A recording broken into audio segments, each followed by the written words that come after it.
आता तुमचा प्रोजेक्ट कुठला आहे? फायर फायटिंग रोबोट, बरोबर आहे. याच्यामध्ये सगळ्यात मेन काय काम आहे तुमचं की टेम्परेचर तुम्हाला काय करायचं आहे, फायर डिटेक्ट करायचं. हां, मग फायर डिटेक्ट करण्यासाठी आपण कुठला सेन्सर वापरतोय? हा ॲनालॉग LM35.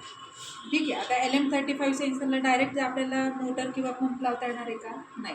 मग त्याच्यामध्ये नंतर पिक्चरमध्ये कोण येतोय? आपल्या micro controller. Micro controller generally काम काय असतं की तो काय करणार, सेन्सरचा डेटा घेणार आणि आउटपुट ड्राईव्ह करणार. ठीक आहे.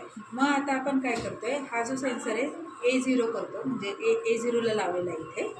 मग आपण काय करतो, तो टेम्परेचर डेटा रीड करतो. मग आपण म्हणतो की चला ठीक आहे, 70 डिग्रीपेक्षा जास्त गेलं टेम्परेचर तर मला काय करायचं आहे, फायर ऑन करायचं. ठीक आहे. मग फायर ऑन करायला हे काय सर्किट आहे तुमचं, याला काय म्हणतात, पंप ड्रायव्हर सर्किट. ठीक आहे. मग हा रिले वापरला आहे आपण का, कारण हा जो पंप आहे हा किती वोल्टवर चालतो तुमच्या? 6 वोल्ट. ठीक आहे. आणि तुमचा मायक्रो कंट्रोलर किती देतो? 5 वोल्ट. 5 वोल्टवरनं 6 वोल्ट करता येत नाही. ठीक आहे. म्हणून मग आपण काय केलेलं आहे, हे रिले सर्किट वापरलं. म्हणजे रिलेचा अजून एक फायदा काय होता आपल्याला की जरी पंपला काही प्रॉब्लेम आला, बरोबर आहे, ओव्हरलोडमुळं करंटमुळं त्याचं हे आलं तर डायरेक्ट इफेक्ट तुला हे इथे होत नाही मायक्रो कंट्रोलरला. तो काय होतो फक्त रिलेला प्रॉब्लेम. कळलं? या रिले हा काय इलेक्ट्रोमेकॅनिकल स्विच आहे. याच्यामध्ये आयसोलेशन आहे. म्हणजे ज्यावेळेस मला सर्किट प्रोटेक्ट करायचं असतं फ्रॉम आउटपुट, त्यावेळेस पण मी काय वापरते, रिले वापरते. ठीक आहे. आता बजर आहे, बजर माझं किती वोल्टचं आहे? 5 वोल्टचं आहे. त्याच्यामुळे मी डायरेक्ट काय केलं, मायक्रो कंट्रोलरचं आउटपुट बजरला. ठीक आहे. म्हणजे तुमच्या ह्याच्यामध्ये आउटपुट किती झाले? 2. एक कुठला तुमचा पंप आणि दुसरा कुठला? बजर. ठीक आहे. पंप डायरेक्ट ह्याच्यावरनं ऑन होत नाही म्हणून आपण काय केलं आहे, रिलेचं स्विचिंग सर्किट वापरलं.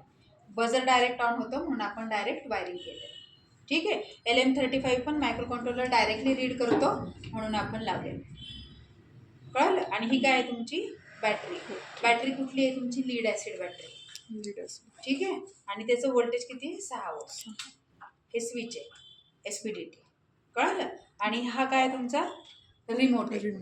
ठीक आहे. आपल्याला थोडंसं कमी कॉस्टचं करायचं होतं, इकॉनॉमिकल करायचं होतं म्हणून आपण काय केलं आहे, हे जे कम्युनिकेशन आहे ते वायर्ड केलेलं आहे. ठीक आहे. आपण हां, तर ते जर तुम्हाला विचारतील की तुम्हाला ब्ल्यूटूथ कम्युनिकेशन करता म्हणजे वायरलेस करता येईल का? हो, करता येईल. अँड्रॉइड ऑपरेट करता येईल का? हो, करता येईल. मग जर नेक्स्ट प्रोजेक्ट तुम्हाला सेम घ्यायचं असेल तर तुम्ही पण वायरलेस करू शकता, IoTचे डॉक्युमेंट्स ॲड करू शकता, अजून डिफरंट टाईप्स ऑफ सेन्सर्स तुम्ही हे करू शकता. ठीक आहे. आता सध्या तुमचा बेसिक लेवलचा प्रोजेक्ट आहे म्हणून तुम्ही हा दाखवू शकता. कळलं?